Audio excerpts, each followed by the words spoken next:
Erased Matriarchy. Unearthing the history of female power. Picture a computer programmer. Close your eyes.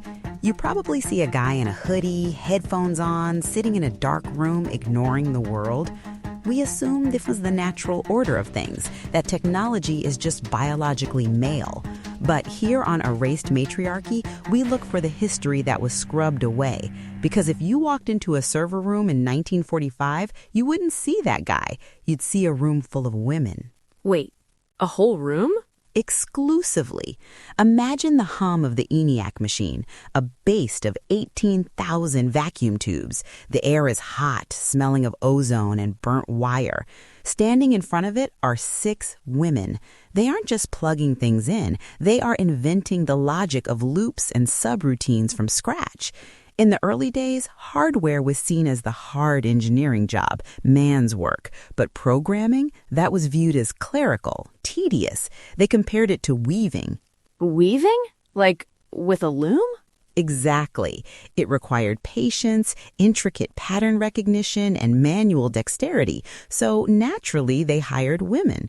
For decades, the computer was a job title for a woman. But then the money arrived. By the late 60s, the world realized that software wasn't just clerical work. It was the brain of the modern economy. It was powerful.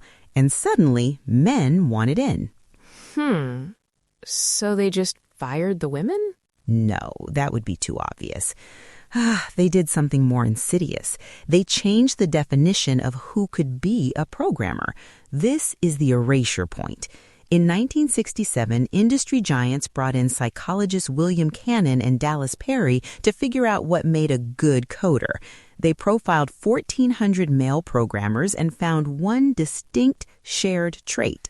Let me guess. Math skills? Disinterest in people. They found that these men didn't like social interaction. Now, you or I might call that a bug, but Cannon and Perry made it a feature.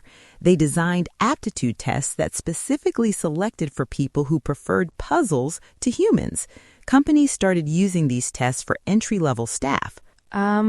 Wait. So they rigged the game to favor antisocial guys? Precisely. They engineered a personality filter. If you were a woman with high math skills, but you also enjoyed, say, talking to your coworkers, you failed the profile. Over the next 2 decades, this created a feedback loop. The industry filled up with a specific type of man, creating a culture that was hostile to anyone else.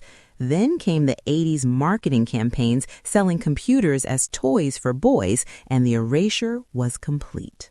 That is actually wild. I thought the gender gap was just, interest. That's what they want you to think. We didn't lose women in tech because they couldn't handle the code. We lost them because the industry decided that being a genius meant being a man who hates people. The tech bro isn't a biological inevitable. He's a corporate invention. Ignite your muse with drops of inspiration. Search Musedrops.